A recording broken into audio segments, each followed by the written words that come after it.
Hello बच्चों, let us read this question. This question says which of the following have isoelectronic structures. 1 CH3 plus, 2 H3O plus, 3 CH3 minus, 4 NH3. और हमारे options हैं option A 1 and 2, option B 1 and 3, option C 3 and 4 and option D 2, 3 and 4. So इस question में हमसे पूछा गया है कि हमारे पास जो गिवन स्पीशीज हैं उनमें से कौन सी स्पीशीज आइसोइलेक्ट्रॉनिक स्ट्रक्चर है. सो इस क्वेश्चन को सॉल्व करने के लिए हमें जो की कॉन्सेप्ट रिक्वायर्ड है वो है कॉन्सेप्ट ऑफ आइसोइलेक्ट्रॉनिक स्पीशीज. अब यहाँ पे जो हमारे पास आइसोइलेक्ट्रॉनिक स्पीशीज या स्ट्रक्चर हैं वो रिप्रेजेंट करते हैं species having same number of electrons. यानी कि जो हमारे पास गिवन स्पीशीज हैं उनमें से जिनके पास सेम नंबर ऑफ इलेक्ट्रॉन्स होंगे वो हमारे पास आइसोइलेक्ट्रॉनिक कहलाएंगे. अब अगर हम पार्ट 1 देखें तो हमारे पास गिवन है CH3 प्लस.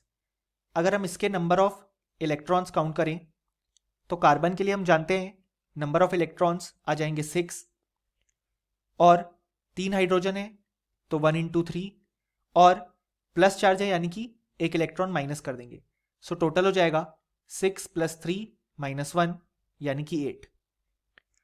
अब अगर हम देखें सेकेंड पार्ट तो वो है H3O प्लस.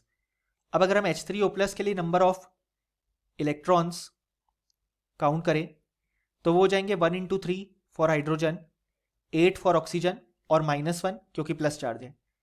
सो ये हो जाएंगे 3 प्लस 8 -1 यानी कि 10.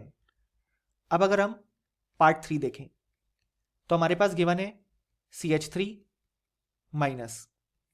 सो इसके लिए जो नंबर ऑफ इलेक्ट्रॉन्स हो जाएंगे हमारे पास वो हो जाएंगे 6 for carbon, 1 into 3 four hydrogen और एक इलेक्ट्रॉन एक्स्ट्रा क्योंकि यहाँ पे माइनस चार्ज प्रेजेंट है. सो टोटल हो जाएगा 6 प्लस 3 प्लस 1 यानी कि 10.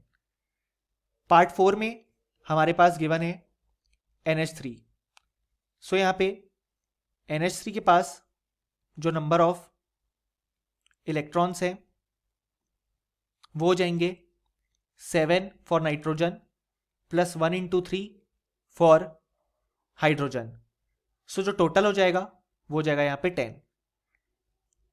अब हम हमारे ऑप्शंस चेक करते हैं. तो हमारा ऑप्शन ए कहता है 1 एंड 2. सो 1 में हमारे पास है 8 इलेक्ट्रॉन्स और 2 में हमारे पास है 10 इलेक्ट्रॉन्स. सो ये इक्वल नहीं है. सो ऑप्शन ए इनकरेक्ट हो जाएगा. ऑप्शन बी कहता है 1 एंड 3. सो 1 में है 8 इलेक्ट्रॉन्स और 3 में है 10 इलेक्ट्रॉन्स. सो ये भी इनकरेक्ट हो जाएगा क्योंकि दोनों के पास इक्वल इलेक्ट्रॉन्स नहीं है. ऑप्शन सी कहता है 3 एंड 4. सो 3 में है 10 इलेक्ट्रॉन्स, 4 में भी है 10 इलेक्ट्रॉन्स. सो ये दोनों हो जाएंगे आइसोइलेक्ट्रॉनिक स्पीशीज. ऑप्शन डी कहता है 2, 3 एंड 4.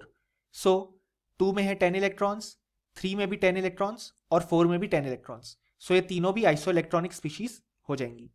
यानी कि फाइनली हम ये बोल सकते हैं कि इस क्वेश्चन के लिए हमारे पास जो करेक्ट आंसर आ जाता है वो आ जाता है option C and option D.